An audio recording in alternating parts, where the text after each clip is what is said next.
योगी आदित्यनाथ को मिली बम से उड़ाने की धमकी। सीओजी नंबर पर आया था धमकी भरा कॉल। बीएसपी को एक और बड़ा झटका। पूर्व एमएलए रूशदी मियां और पूर्व मंत्री शिव कुमार बैरिया थामेंगे सपा का दामन। रामलला के दर्शन करने अयोध्या पहुंचे मुख्यमंत्री मोहन यादव। सीएम बोले महाकाल के भक्त चले अयोध्या। रामलला के दर्शन के लिए रवाना हुए श्रद्धालु। सांसद स्मृति ईरानी के निर्देश पर श्रवण यात्रा जारी। लालू यादव के बयान पर भड़के काशी के संत स्वामी जितेंद्रानंद ने कहा कि घर में ताजिया रखने वाले लोग ना दे मोदी को सर्टिफिकेट। नमस्कार, मैं हूं आपके साथ मोहिनी त्रिपाठी और आप देख रहे हैं आज की खबर। वक्त हो गया उत्तर प्रदेश की बड़ी खबरों से रूबरू होने का, जहां केंद्रीय मंत्री और सांसद स्मृति ईरानी की पहल पर सैकड़ों श्रद्धालु लोकसभा क्षेत्र के अलग अलग इलाकों से श्री रामलला के दर्शन के लिए अयोध्या के लिए रवाना हुए। जहां बसों से भेजे गए श्रद्धालुओं के रहने और खाने की व्यवस्था भी सांसद की तरफ से की गई। वहीं पूरे अमेठी लोकसभा के 2 लाख श्रद्धालुओं को रामलला के दर्शन कराने का लक्ष्य रखा गया है। बता दें कि सांसद स्मृति ईरानी की श्रवण यात्रा पिछले करीब 1 महीने से चल रही है, जिसके माध्यम से श्रद्धालु श्री रामलला के दर्शन करने जा रहे हैं। अमेठी में एक बार फिर भीषण सड़क हादसा हो गया, जहां तेज रफ्तार 2 ट्रकों की आमने सामने की जोरदार भिड़ंत हो गई। वहीं हादसे में ट्रक चालक की मौके पर ही दर्दनाक हो गई, जबकि एक ट्रक चालक मामूली रूप से घायल हुआ है, जिससे घटना की जानकारी मिलते ही मौके पर पहुंची पुलिस ने घायल को नजदीकी अस्पताल में भर्ती कराया। वहीं ट्रक ड्राइवर, अब बता दें कि ट्रक ड्राइवर के झपकी आने की वजह से हादसा होने की संभावना जताई जा रही है। खबर उत्तर प्रदेश के अमरोहा से है, जहां आदमखोर तेंदुए का आतंक जारी है। बता दें कि तेंदुए ने एक घर पर घुसकर हमला किया, जिससे हमले में 8 लोग गंभीर रूप से घायल हो गए। बता दें कि तेंदुए ने 5 बकरियों को भी अपना निवाला बनाया है। वहीं तेंदुओं के हमले से घायल हुए लोगों के इलाज के लिए अस्पताल में भर्ती कराए गए, जहां उनकी हालत नाजुक बनी हुई है। वहीं स्थानीय लोगों का कहना है कि कई बार शिकायत के बावजूद वन विभाग के अधिकारी तेंदुए को पकड़ने में नाकाम साबित हो रहे हैं। मामला साहब, रात को सोते हुए 8-10 आए तेंदुए खा ली। एक तो दिल्ली से भी नाफेल हो, मतलब मेरठ से नाफेल हो गए और दिल्ली गए सफदरजंग में। बदायूं डीएम मनोज कुमार की ऑफिशियल फेसबुक आईडी हैक हो गई है। इसकी भनक प्रशासनिक अमला समेत साइबर सेल अलर्ट को हो गई है। बता दें कि साइबर सेल ने हैकर्स की तलाश भी शुरू कर दी है। वहीं डीएम ने खुद प्रेस नोट जारी करके इसकी जानकारी देते हुए आम जनमानस को उनकी आईडी से आने वाले किसी भी संदेश पर रिएक्ट न करने की अपील की है। बता दें कि डीएम की official ID district magistrate Badaun के नाम से फेसबुक पर बनाई गई है। बुलंदशहर में बड़ा हादसा हो गया, जहां बारातियों से भरी इको कार अनियंत्रित होकर नहर में जा गिरी। वहीं हादसे में 2 युवतियों समेत 3 लोगों की मौके पर ही मौत हो गई, जबकि 5 लोगों को रेस्क्यू कर सकुशल बाहर निकाल लिया गया, जबकि 3 लोग अभी भी लापता हैं, जिनकी तलाश जारी है। मामले में सीएम ने घटना का संज्ञान लिया, साथ ही मृतकों को 4-4 लाख रुपए की मदद देने का ऐलान किया है। देखिए, बहुत ही दुर्भाग्यपूर्ण घटना घटी है। ये इको गाड़ी जो है नहर में गिरी है, जिसमें 8 लोग सवार होना बताए गए हैं। 5 लोगों को निकाला गया, जिसमें एक बच्ची की मृत्यु हुई है, 2 गंभीर रूप से घायल हैं, 2 लोग ठीक हैं। अभी 3 लोग लापता बताए जा रहे हैं, जिनकी खोजबीन की जा रही है। एनडीआरएफ भी आ रही है, एसडीआरएफ भी आ रही है, लोकल गोताखोर भी लगाए गए हैं। यहाँ हम लोगों का सौभाग्य था कि यहीं एकदम बगल में ही, नहर के बगल में पीएसी फ्लड की यूनिट रुकी हुई थी, उनको तत्काल उन लोगों ने रेस्क्यू किया, तो 5 लोग निकाले। चित्रकूट में रामभद्राचार्य दिव्यांग राज्य विश्वविद्यालय ने सामाजिक सम्मान समारोह कार्यक्रम का आयोजन किया, जिसमें ज्ञानपीठ से पुरस्कृत रामभद्राचार्य को फूलों की माला पहनाकर उनका स्वागत किया गया। इस दौरान जिले के तमाम मठ मंदिरों के साधु संत, नेता, सामाजिक कार्यकर्ता और विश्वविद्यालय के अधिकारी, कर्मचारी और छात्र छात्राएं मौजूद रहे। इससे बड़ा पुरस्कार भारत में कोई हो नहीं सकता। मैं अभी ज्ञानपीठ की चर्चा कर रहा हूँ। बीजेपी ने बहुत अच्छा किया। मौजूदा सांसदों को टिकट दिया है ज्यादातर, तो क्या लगता है बीजेपी की कितना हितकारी रहेगा? बिल्कुल अच्छा रहेगा। 370 पार करें। इससे बड़ा पुरस्कार भारत में लोकसभा से। देवरिया की सलेमपुर विधानसभा अंतर्गत लार सूतावर में आयोजित अखिल भारतीय ब्राह्मण महासभा सर्वजन हित पार्टी का भव्य महासम्मेलन किया गया, जिसमें उपस्थित अखिल भारतीय ब्राह्मण महासभा के राष्ट्रीय अध्यक्ष ने बताया कि देश की आजादी का 77वां वर्ष चल रहा है। 77वें वर्ष में विशाल ब्राह्मण महासभा ने क्या खोया, क्या पाया, इसकी समीक्षा हम लोगों ने कर ली है और इस समीक्षा के बाद ही अखिल भारतीय सर्वजन हित पार्टी ब्राह्मण पार्टी का रजिस्ट्रेशन चुनाव आयोग में कराया गया है। लोकसभा सीट सलेमपुर से भावी प्रत्याशी श्री नारायण मिश्र, अखिल भारतीय ब्राह्मण महासभा सर्वजन हित पार्टी ब्राह्मण पार्टी से सांसद प्रत्याशी श्री नारायण मिश्र। जनता के हित में जो असहाय है, जो गरीब है, जो विद्यार्थी वर्ग हैं, जो किसान लोग हैं, उनको पूछने वाला कोई नहीं है। मैं उनको साथ रातों दिन एक करके रहूँगा। उनके दुख में मैं 24 घंटा तत्पर रहूँगा। इस लोकसभा सीट सलेमपुर में जनता, विद्यार्थी, किसान, नौजवान साथियों, विद्यार्थी सबके सुख दुख में रहने के लिए मैं यही मुद्दा बना करके और इस लोकसभा सीट सलेमपुर में सर्वजन हित पार्टी ब्राह्मण पार्टी से चुनाव लड़ना चाहता हूँ। यूपी के जालौन जिले में पुलिस का एक अलग ही रूप देखने को मिला, जहां पुलिस वालों ने एनकाउंटर में ढेर किए गए एक बदमाश की बेटी की धूमधाम से शादी करवाई। बता दें कि पिछले साल मई महीने में बदमाश ने जालौन के उरई में एक सिपाही की निर्मम हत्या कर दी थी। इसके बाद पुलिस ने हत्यारे बदमाश का एनकाउंटर कर दिया था। जिसका एनकाउंटर हुआ था उसकी 2 बेटियां हैं। घर में कोई कमाने वाला नहीं है। जब ये बात पुलिस अधिकारियों को पता चली तो उन्होंने मानवीय आधार पर मारे गए बदमाश की बेटी का जिम्मा उठाने का फैसला लिया। पुलिस की ओर से गेस्ट हाउस, बारातियों का खान पान और उपहार आदि की व्यवस्था की गई। साहब है, कप्तान साहब है, राठौर साहब है, जे साहब है, 5 जने की तरफ से मदद मिल रही। कुछ मिला, अभी हमारा कुछ नहीं है उसमें। दहेज वगैरह सभी नहीं का है, शादी का। साहब है, कप्तान साहब है, राठौर साहब है, जे साहब है। बहुत अच्छा लग रहा है और सब कुछ है सामान में और सब लोग ने मदद भी की है। सीओ सर ने, प्रधान सर ने, बाकी सब लोगों ने मदद की है। सब बहुत अच्छा लग रहा है और सब कुछ है सामान में। यूपी के कौशाम्बी जिले में हिंदू नाबालिग किशोरी का अपहरण कर जबरन धर्मांतरण कराने का मामला सामने आया है, जहां नाबालिग हिंदू लड़की का अपहरण कर मुस्लिम युवकों पर धर्मांतरण कराने का आरोप लगा है। पुलिस ने 8 लोगों के खिलाफ मामला दर्ज कर लिया है और आरोपियों को पकड़ने में जुटी हुई है। बता दें कि हिंदू लड़की के अपहरण और धर्मांतरण मामले में हिंदू संगठन एसपी कार्यालय पर धरना प्रदर्शन करने का मन बना रहा है। इधर पुलिस ने लगातार आरोपियों को पकड़ने के लिए छापेमारी कर रही है। लखीमपुर खीरी पुलिस को एक बड़ी सफलता हासिल हुई है, जहां एसपी द्वारा पूरे जनपद में अवैध शस्त्रों का निर्माण व बिक्री करने वालों के खिलाफ अभियान चलाया जा रहा है, जिसके तहत पुलिस व क्राइम ब्रांच की संयुक्त टीम ने गांव खगियापुर नदी के किनारे खाली जमीन के छप्पर डालकर अवैध शस्त्र का निर्माण करते हुए 2 आरोपियों को गिरफ्तार किया है।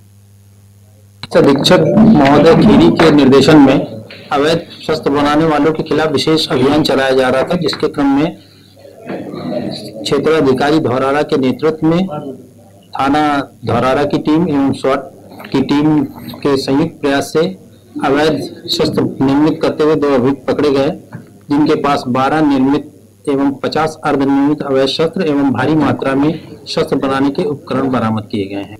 लखीमपुर खीरी में आयोजित समाधान दिवस पर बाल विकास सेवा एवं पुष्टाहार विभाग में व्याप्त भ्रष्टाचार की शिकायत एसडीएम के सामने आने पर विभाग में हलचल मच गई, जहां एक जिम्मेदार नागरिक ने विभाग में हो रहे भ्रष्टाचार की पोल खोल दी। बता दें कि गर्भवती एवं 3 माह से 6 वर्ष तक निःशुल्क मिलने वाले पोषाहार पैकेटों का वजन कम निकला है, जिसके बावजूद भी वितरण जारी है।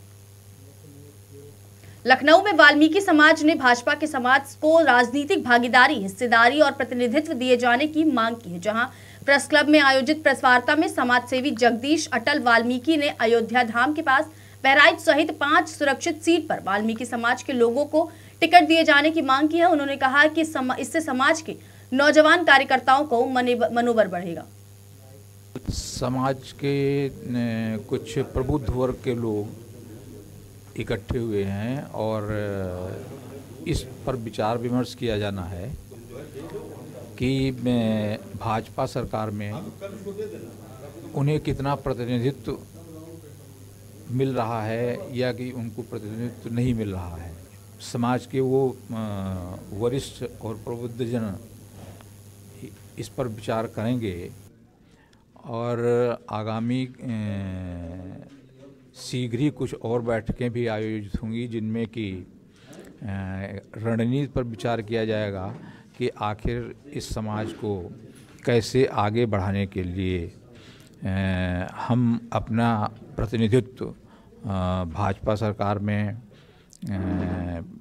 प्राप्त उत्तर प्रदेश में लोकसभा सीटें हैं लोकसभा की, लेकिन वाल्मीकि समाज को केवल पश्चिम से एक आदि वाल्मीकि को टिकट दिया गया। बाकी जो हमारा ये अवध क्षेत्र है, जो भगवान राम की नगरी के नाम से जाना जाता है, और हम लोग सबसे ज़्यादा वाल्मीकि समाज भगवान राम को मानने वाले लोग हैं। लोग आज जय श्री राम का नारा लगाते हैं, लेकिन हमारा समाज तो बहुत पहले से राम राम करता चला आ रहा है।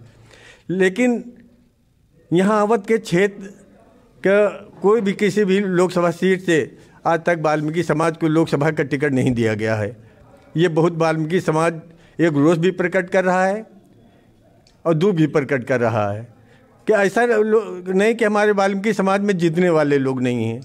तमाम सुरक्षित सीटें हैं, बहराइच है और तमाम सीटें हैं। अगर यहाँ से अगर वाल्मीकि समाज को दिया जाए, और ये इतिहास रहा है कि वाल्मीकि समाज को जहाँ से भी टिकट दिया गया तो एक बार नहीं, जितनी बार पार्टी ने मौका दिया उतनी बार सीट जीता के लाया है वाल्मीकि समाज। लेकिन फिर भी किसी भी सुरक्षित सीट से वाल्मीकि समाज को खास तौर से पश्चिम में तो एक आधी टिकट दे दिया जाता है, लेकिन ये जो हमारा अवध क्षेत्र है, अवध क्षेत्र से एक बार भी टिकट नहीं दिया गया। यहाँ तक कि जो पंचायत के जो चुनाव होते हैं, वो पंचायत का कोई अध्यक्ष के नहीं टिकट दिया गया। कोई भी वाल्मीकि समाज का हमारा पंचायत वृष्टि से जनजीवन प्रभावित है। एक हफ्ते के अंदर दूसरी बार हुई ओलावृष्टि से खेतों में लहलहाती गेहूं, चना और लाही की तैयार फसल बर्बाद हो गई है। वहीं खेतों में कटी मटर काली होकर सड़ने लगी है, जिसके बाद दैवीय आपदा से आक्रोशित किसानों ने सड़क पर जाम लगाकर मुआवजा की मांग की है, जहां किसानों ने जमकर नारेबाजी करते हुए हंगामा भी किया है। बुंदेलखंड का महोबा हमेशा दैवीय आपदाओं की मार झेलता रहा है। लगातार जिले में हो रही बेमौसम बारिश और ओलावृष्टि से यहाँ के किसानों की फसलों को बर्बाद कर दिया है। हमारे साथ मौजूद हैं किसान जो खुद अपनी जो दास्ता हुई है उसको बयां करेंगे। क्या नाम है अम्मा आपका? हमारा नाम भूंगन है। अच्छा, क्या हो गया? ये होगा महाराज, जो राई तो कुचर गई, मटर और चना पिसियां डठुआ रह गए, कुछ नहीं रह हुआ है। तो कैसे हुआ ये? अब जो भगवान ने ओरे पटके हैं वही भगवान ओरे गिरे हैं, उसमें तो कोनो उपाय ही नहीं है। कितना बड़ा बड़ा ओला हुआ है? और कितना हो रहा तो बेर कितना हो रहा तो ज्यादा होगा घना हो रहा। अच्छा, कौन कौन सी फसल बर्बाद हो गई? कितने बीघा में आपकी फसल थी? 10-12 बीघा में पिसिया थी और 10-12 बीघा में मटर है, तो सब बर्बाद हो गए। अच्छा, तो आप क्या मांग करना चाहती सरकार? अब जो सरकार चाहत हो, जो समझे वो दे सका थी। कुल मिलाकर महोबा का, बुंदेलखंड का ये महोबा है, हमेशा यहाँ देवी आपदाओं की मार पड़ती रही है, चाहे वो सूखा पड़ा हो या बिना मौसम की बारिश हो या ओलावृष्टि हो। यहाँ के किसानों का साफ कहना है कि अगर सरकार उनकी क्षति का आकलन कर ले तो उनको उसी हिसाब से मुआवजा मिल जाए। रशीद कुरैशी, आज की खबर। कल महोबा में हुई ओलावृष्टि व अतिवृष्टि की सीएम योगी ने तत्कालीन संज्ञान लिया है, जिस पर अपर जिलाधिकारी ने ओलावृष्टि व बारिश से क्षतिग्रस्त किसानों की फसलों को आकलन कर लेकर प्रशासनिक अधिकारियों के साथ गांवों खेतों में जाकर स्थलीय निरीक्षण शुरू कर दिया है। साथ ही परेशान किसानों को एसडीएम ने उत्तरदायित्व पूर्वक जल्द मलहम लगाने का भरोसा दिलाया है।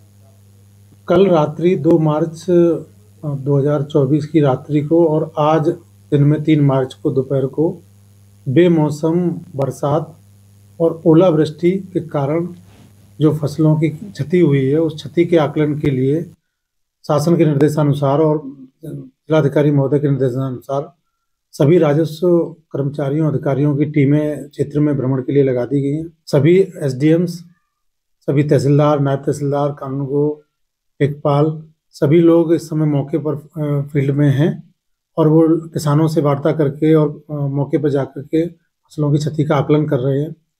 उनकी सर्वे रिपोर्ट के आने के बाद किसानों को मुआवजा की कार्रवाई की जाए। धार्मिक गोवर्धन होली के त्योहार को लेकर प्रशासन सतर्क हो चुका है, तो वहीं गोवर्धन नगर पंचायत भी अपनी तैयारियों में जुट गया है, जिसके चलते परिक्रमा मार्ग स्थित गिरवर निकुंज में नगर पंचायत और प्रशासनिक अधिकारियों द्वारा ई रिक्शा चालकों के साथ बैठक की गई, जिसमें बैठक के दौरान गोवर्धन चेयरमैन प्रतिनिधि द्वारा कहा गया कि परिक्रमा मार्ग में ऑटो रिक्शा नहीं चलाए जाएंगे। 15 लोगों की टीम बनाई गई, जो कि बाहरी ई रिक्शा वालों को परिक्रमा मार्ग चेक पोस्ट बनाकर ई रिक्शा चलाने से रोकेंगे।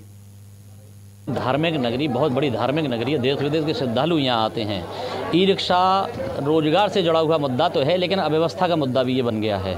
क्योंकि गिर्राई नगरी में बाहरी आबादी बहुत बहुतायत में आकर के अपने रोजगार को यहाँ भी तलाशती है, इसलिए स्थानीय लोगों के साथ में उनकी भी जो संख्या बढ़ जाती है और संख्या बहुत ज़्यादा बढ़ जाती है। और आरोप ये आता है कि सीधे ई रिक्शे, लेकिन उसमें हमने कैटेगराइज कर दी है कि बाहरी जो गिर्राई तलहटी के क्षेत्र के रिक्शों के अलावा बाहरी आबादी को गिर्राई परिक्रमा मार्ग में रिक्शा चलाने की अनुमति नहीं होगी।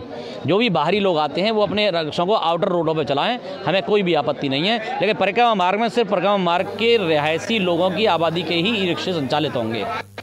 लोकसभा चुनाव की तारीखों के ऐलान से पहले निर्वाचन आयोग मतदाताओं को अपने मताधिकार के प्रति जागरूक करने में जुटा है, जहां स्वीप कार्यक्रम के तहत मतदाताओं को जागरूक करने के लिए मतदाता जागरूक एक्सप्रेस को जिलाधिकारी ने हरी झंडी दिखाकर रवाना किया।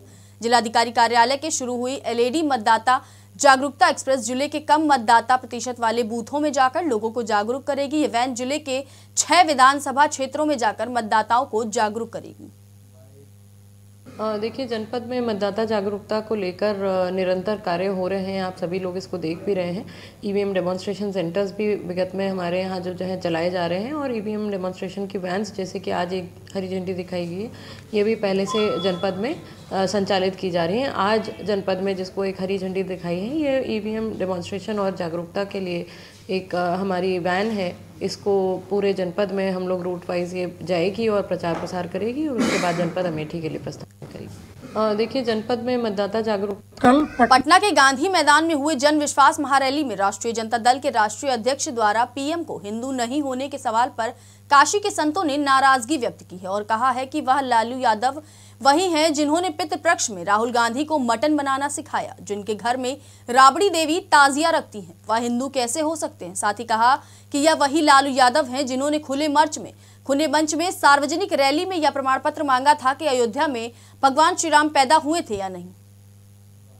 कल पटना की रैली में लालू प्रसाद यादव ने जिस प्रकार श्रद्धेय नरेंद्र मोदी के हिंदू होने के बारे में सर्टिफिकेट जारी किया, मैं लालू प्रसाद यादव से पूछना चाहता हूं कि पितृपक्ष में राहुल गांधी को मटन बनाना सिखाने वाला व्यक्ति हिंदू कैसे हो सकता है लालू जी, और जिसकी बीबी राबड़ी देवी अपने निवास के अंदर ताजिया रखती हो, वो हिंदू किस प्रकार है। और आप ही वो शख्स है ना जिसने अयोध्या में भगवान राम पैदा हुए थे कि नहीं सार्वजनिक रैली में प्रमाण मांगा था, तो ऐसे लोग हिंदुत्व की परिभाषा न सिखाएं। श्रद्धेय नरेंद्र मोदी ने 495 वर्षों के बाद श्री राम जन्मभूमि पे भगवान राम लला की वापसी कराई है और यह आग हिंदुओं के हृदय में सदा बनी रहेगी। कल पटना की फिलहाल इस बुलेटिन में बस इतना ही। ऐसे ही देश दुनिया की तमाम बड़ी खबरों को देखने के लिए जुड़े रहिए हमारे साथ और देखते रहिए आज की खबर।